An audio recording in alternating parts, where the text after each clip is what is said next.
Hi, I'm Andrew Armstrong and welcome to the back of his teardown lab. I have extracted a Roborock drive unit, and that's because my Roborock is currently only going around in circles and then causing an error.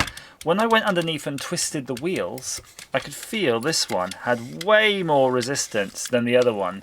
So I feel that potentially something's got in there. But when I've looked closer, it's really difficult for anything to get in there at all. So I think I'm going to have to just dismantle it.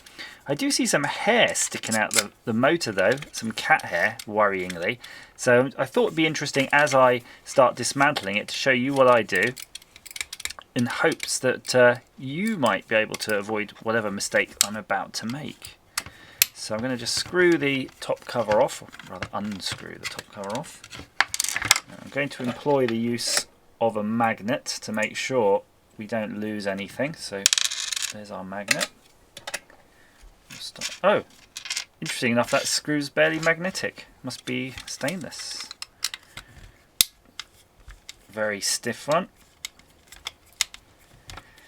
I'm hoping this will serve as a guide not only to you but potentially to me though if I forget what I've done or something is about to spring across the room and all the bits just fire off.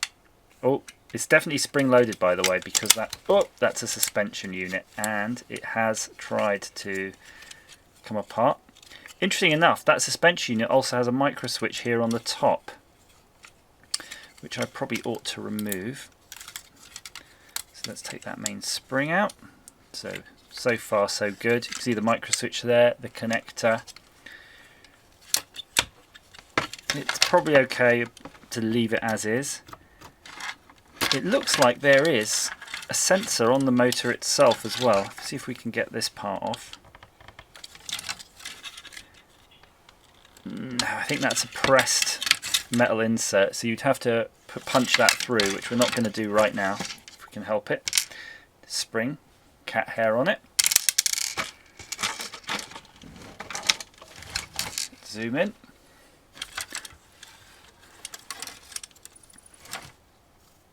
So you can see the motor's definitely spinning, so there still is a connection between the two things. But I would like to remove this cover, so I think now we've got enough access just to get to this cover off. That will be the whole gearbox, so we're going to do that. Let's see what we see inside.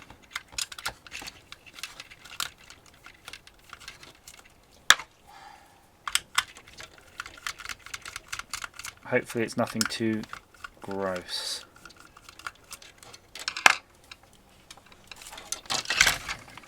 Whoa! Okay. Let's get some tweezers. I basically lost all the screws, and there's 4 of them, so I'm going to count them up. 1, 2, 3, and 4. So we're good. Keep the screws of the cover. Well, that's looking okay. I mean, that's still pretty geary. Now, something I've noticed, if we take out one of these intermediary gears, this actually turns nice and easy, which suggests to me that the issue we have with this particular one is in the motor itself. Let's pop the gear back in. Yeah, definitely a lot of force there. You could see that gear being thrusted up. So let's remove a couple of these and we should be able to get to the motor itself. Now take your time now. Now's not the time to lose parts because you're not going to get any spares, that's for sure.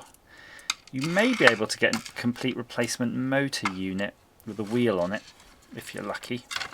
But I've not gone looking yet, so don't break anything. So I'm just going to undo this wire that's lashed around the motor somehow. No idea how they managed to do this. Consolidating all of my screws into one handy pile.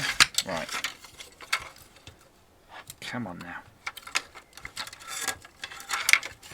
I think they probably put these in one strand at a time, so I'm going to have to just twist them out. So you can see what I'm doing. I'm twisting them out. Yeah. Untwist them and then they'll fit through one at a time. Same here. Untwist it so it's all splayed. Back through one at a time. God, there's a lot to go wrong. And that should be the motor ready to remove. Yes, motor's out. So it says here standard motor on it. Standard motor RP360 ST /1 15260 and then last line is GMGD 099820 cross. I tell you what, even that motor doesn't feel too bad, you know. Once we've got to this point, again, it's feeling alright. I'm thinking I might actually just put some power in the motor and we can test that off the bench. Before I do, let's get back to this.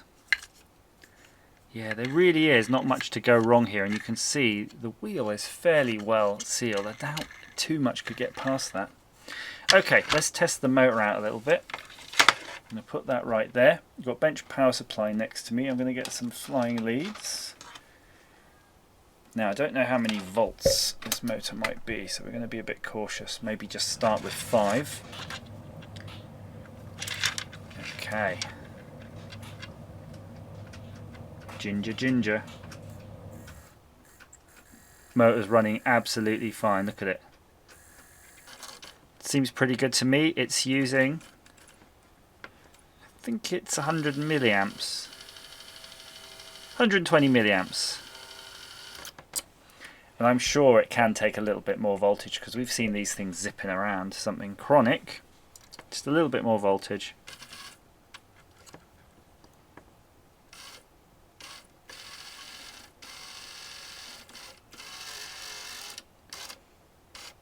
That stopping and starting is me, by the way. It's just not good contact. I could solder these on.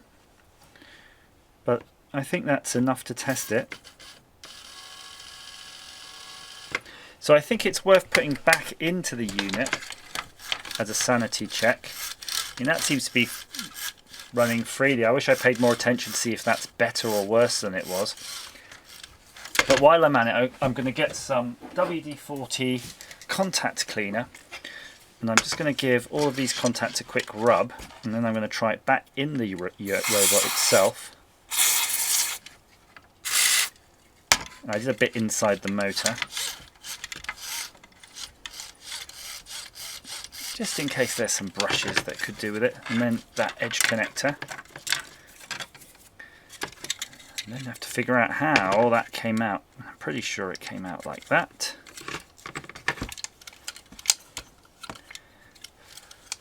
And I'll just wrap those connections around again.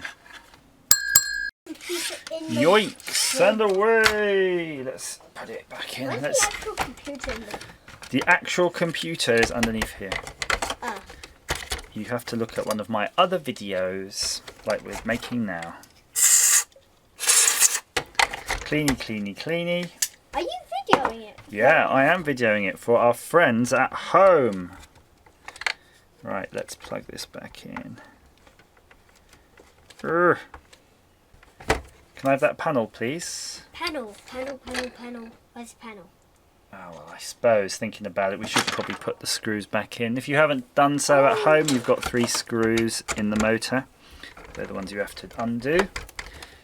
And they're the ones I am redoing it. And there is a panel that holds the battery in. And that's the panel that I'm about to place down.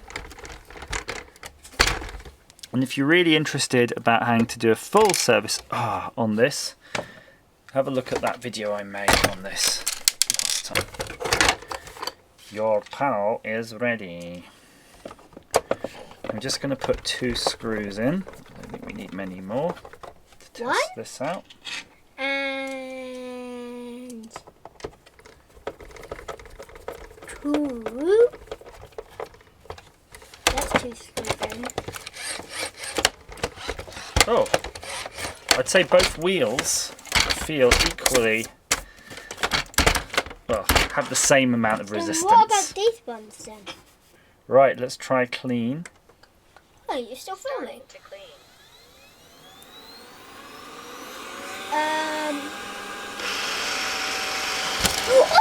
Daddy?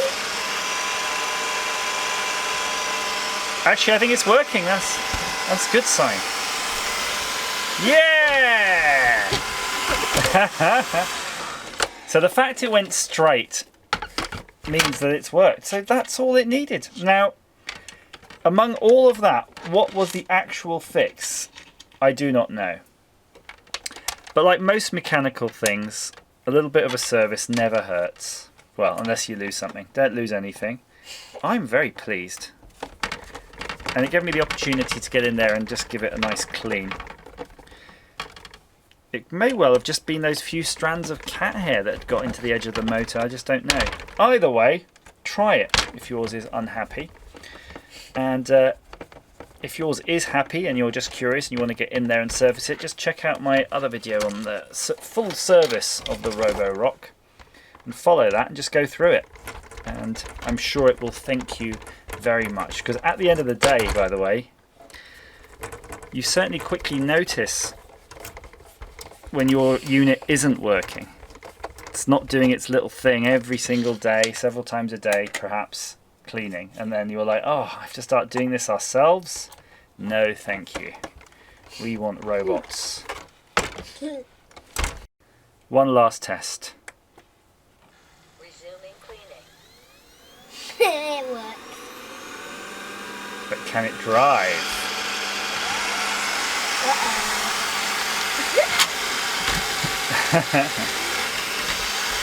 Yep. It can drive.